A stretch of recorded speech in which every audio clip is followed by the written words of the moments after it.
In the visual arts, stylization, distinctive manner which permits the grouping of works into related categories. Or any distinctive, and therefore recognizable, way in which an act is performed or an artifact made or ought to be performed and made. It refers to the visual appearance of a work of art that relates it to other works by the same artist or one from the same period, training, location, school, art movement or archaeological culture. The notion of style has long been the art historian's principal mode of classifying works of art. By style he selects and shapes the history of art. Style is often divided into the general style of a period, country or cultural group of artists or art movement, and the individual style of the artist within that group style.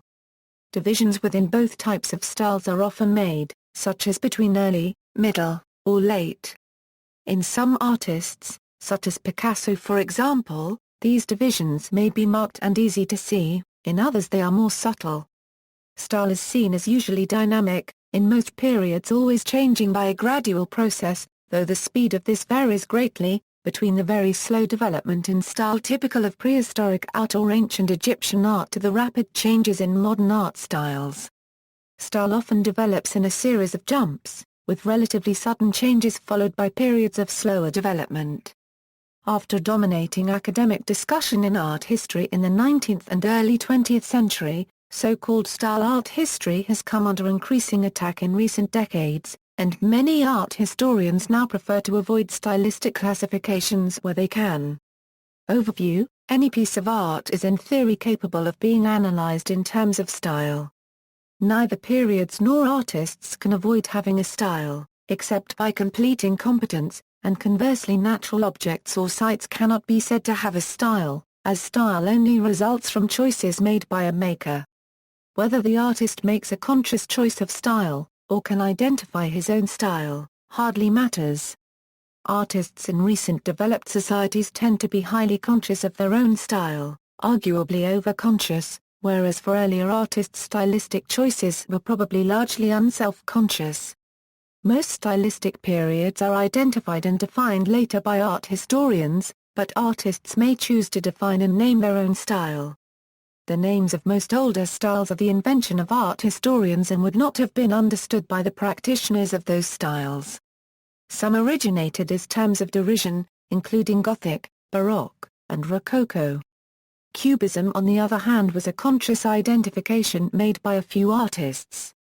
The word itself seems to have originated with critics rather than painters, but was rapidly accepted by the artists.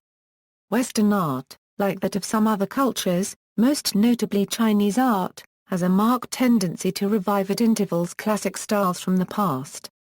In critical analysis of the visual arts, the style of a work of art is typically treated as distinct from its iconography, which covers the subject and the content of the work, though for Jas Elsner this distinction is not, of course, true in any actual example.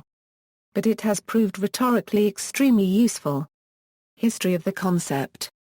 Classical art criticism and the relatively few medieval writings on aesthetics did not greatly develop a concept of style in art, or analysis of it, and though Renaissance and Baroque writers on art are greatly concerned with what we would call style, they did not develop a coherent theory of it, at least outside architecture. Giorgio Vasari set out a hugely influential but much questioned account of the development of style in Italian painting from Giotto to his own Mannerist period.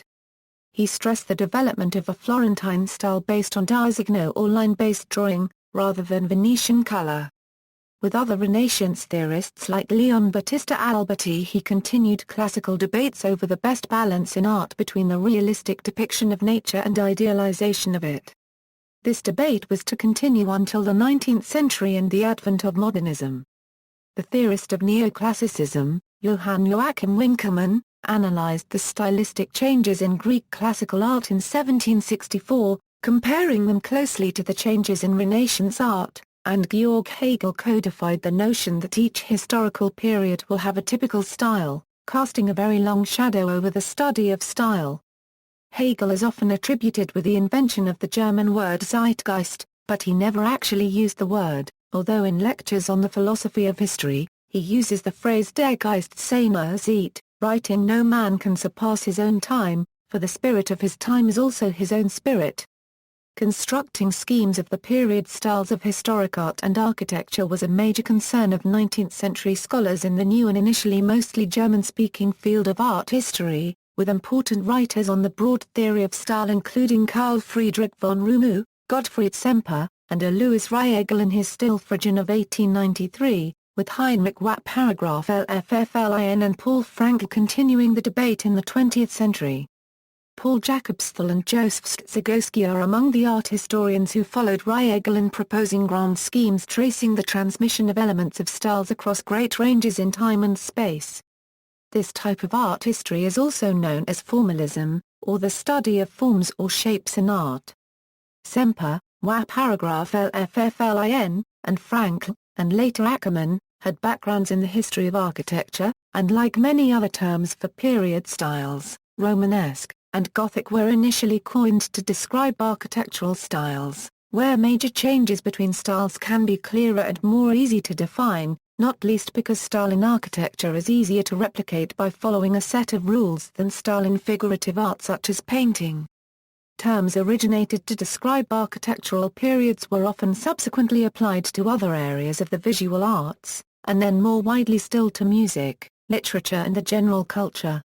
In architecture, stylistic change often follows, and is made possible by, the discovery of new techniques or materials, from the Gothic rib vault to modern metal and reinforced concrete construction.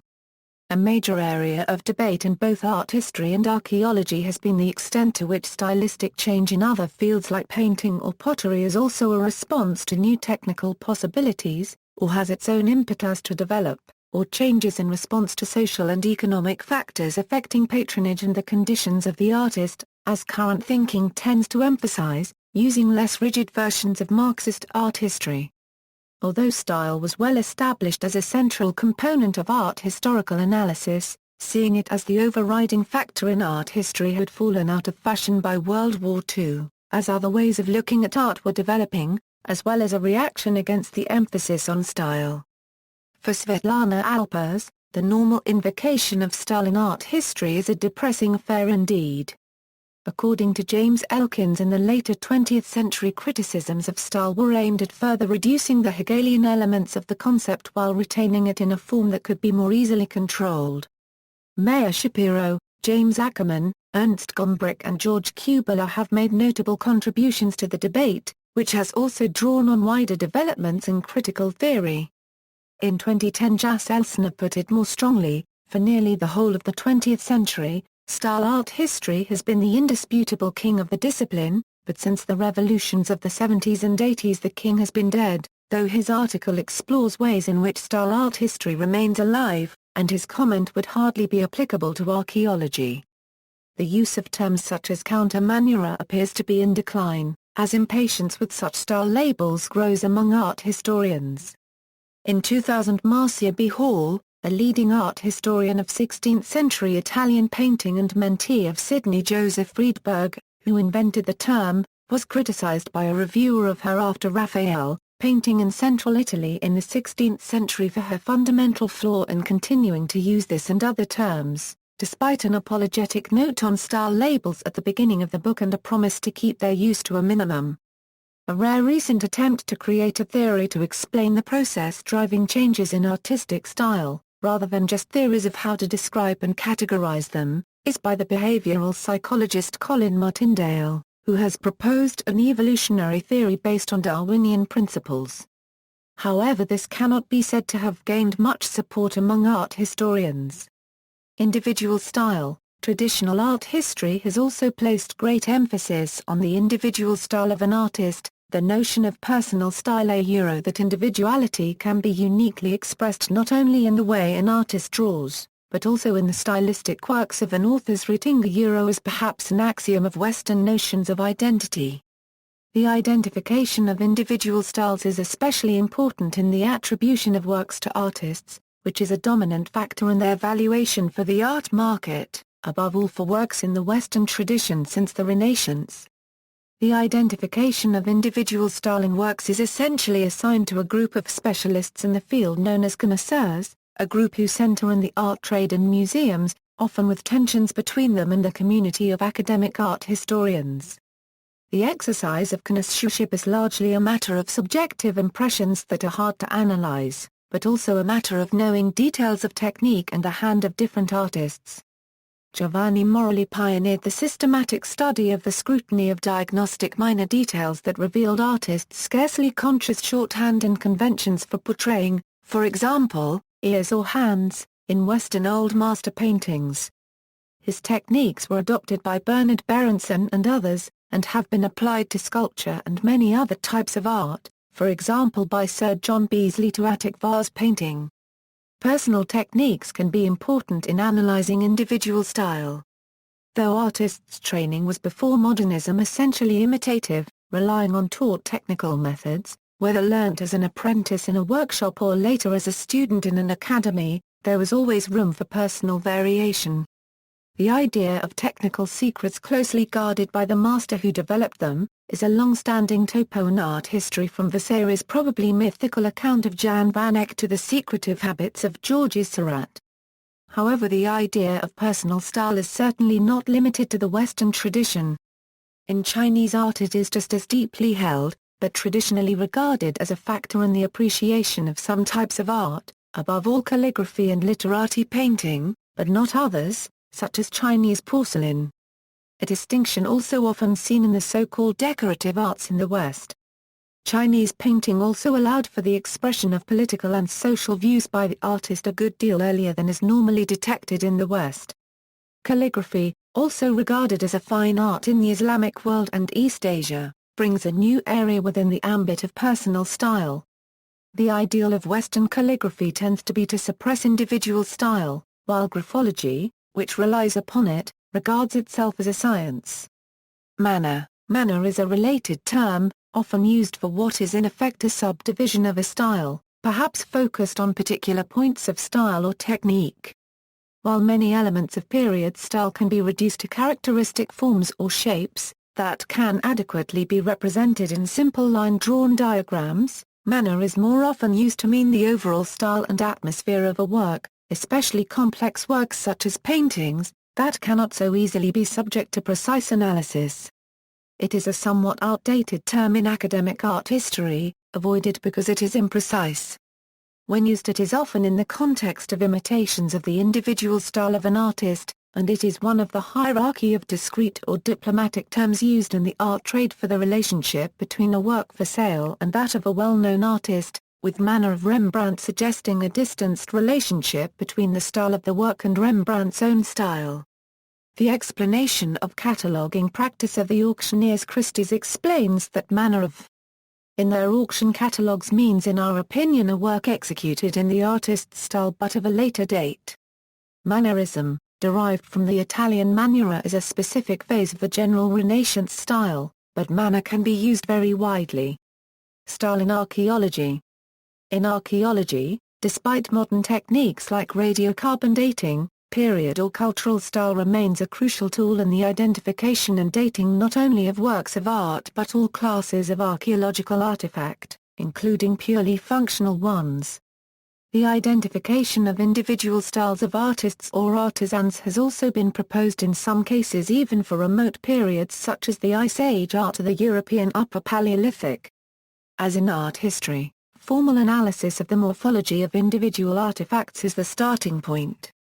This is used to construct typologies for different types of artifacts, and by the technique of seriation a relative dating based on style for a site or group of sites is achieved where scientific absolute dating techniques cannot be used, in particular where only stone, ceramic or metal artifacts or remains are available, which is often the case.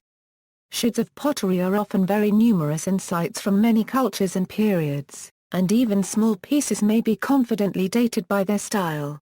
In contrast to recent trends in academic art history, the succession of schools of archaeological theory in the last century, from culture-historical archaeology to processual archaeology and finally the rise of post-processual archaeology in recent decades has not significantly reduced the importance of the study of style in archaeology, as a basis for classifying objects before further interpretation.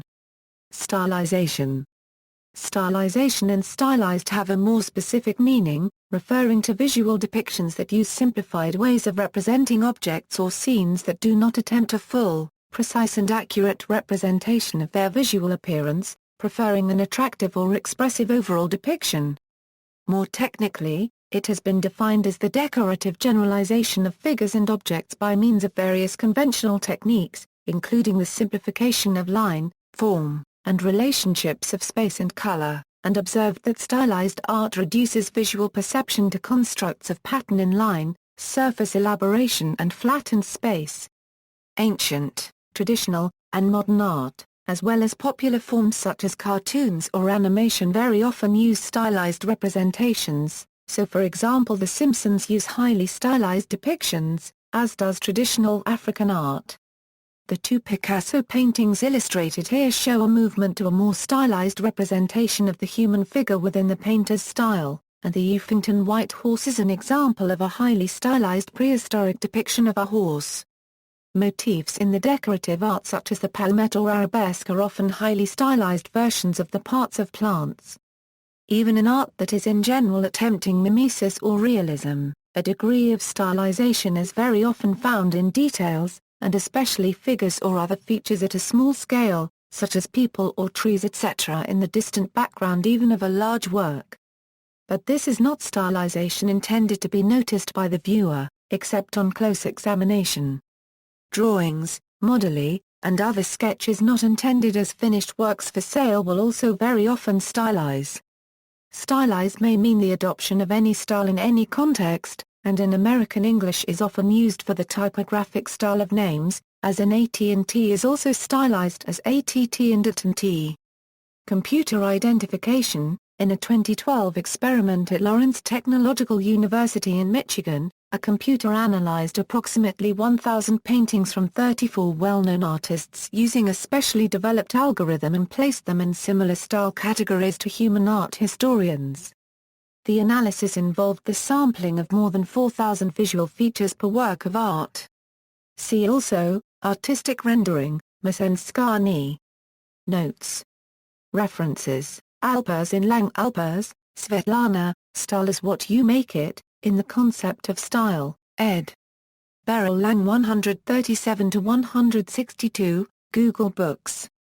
Barn, Paul G. and Vitut, Jean, Journey Through the Ice Age, University of California Press, 1997, ISBN 0520213068. 9,780,520,213,067, Google Books, Blunt Anthony, Artistic Theory in Italy, 1450–1600, 1940, OUP, ISBN 0198810504, Crane, Susan A. ed., Museums and Memory, Cultural Sightings, 2000, Stanford University Press. ISBN 0804735646. 9,780,804,735,643, Google Books, Elkins, James, Starling Grove Art Online, Oxford Art Online, Oxford University Press, accessed March 6, 2013, subscriber link, Elsner, Jus, Starling Critical Terms for Art History, Nelson, Robert S. and Schiff, Richard, 2nd eden 2010, University of Chicago Press, ISBN 0226571696, 9,780,226,571,690, Google Books, Gombrich, E. Style, Orig. International Encyclopedia of the Social Sciences, ed. D. L. Sills, XV, reprinted in Preziosi, D. The Art of Art History, a critical anthology, whose page numbers are used. Gottlieb, Mark, The Painter's Secret, Invention and Rivalry from Vasari to Balzac, The Art Bulletin, Volume 84, No. 3, pages 469–490, JSTOR, Grosvenor, Bender, on Connoisseurship, article in Fine Art Connoisseur, 2011. Now on Art History News website, Honor, Hugh and John Fleming. A World History of Art 7th edition. London, Lawrence King Publishing, 2009, ISBN 9781856695848, Kubler in Lang. Kubler, George, Towards a Reductive Theory of Style, in Lang, Beryl, The Concept of Style, 1987, Ithaca, Cornell University Press, ISBN 0801494397, 9780801494390, Google Books. Includes essays by Alpers and Kubler, Murphy, Caroline P., Review of, After Raphael, Painting in Central Italy in the 16th Century by Marcia B. Hall, The Catholic Historical Review, Volume 86, No. 2, pages 323–324, Catholic University of America Press, JSTOR, Preziosi, D. The Art of Art History, A Critical Anthology, Oxford, Oxford University Press, 1998, ISBN 9780714829913. Further reading, Kuhnke, Margaret W., Harsdorff, Christine Ann, The Uses of Style in Archaeology, 1990, Cambridge, Cambridge University Press, Review by Clemency Chase Coggins in Journal of Field Archaeology, 1992, from JSTOR, Davis, W. Replications, Archaeology, Art History, Psychoanalysis. Pennsylvania, Pennsylvania State University Press, 1996. ISBN 0-271-01524-1, Panofsky, Erwin. 3 Essays on Style. Cambridge, Mass. The MIT Press, 1995. ISBN 0-262-16151-6, Shapiro, Meyer, Style, in Theory and Philosophy of Art, Style, Artist, and Society, New York, Georg Braziller, 1995, 51–102, Scher, Yakov A. On the Sources of the Scythic Animal Style, Arctic Anthropology, Volume 25, No. 2, pages 47–60. University of Wisconsin Press, JSTOR. Pages 50–51 discuss the difficulty of capturing style in words. Watson, William, Style in the Arts of China, 1974, Penguin, ISBN 0140218637, WA paragraph LFFLIN, Heinrich, Principles of Art History. The Problem of the Development of Style in Later Art, translated from 7th German edition into English by M. D. Hottinger, Dover Publications, New York, 1950, and many reprints. See also the lists at Elsner, 108–109, and Elkins.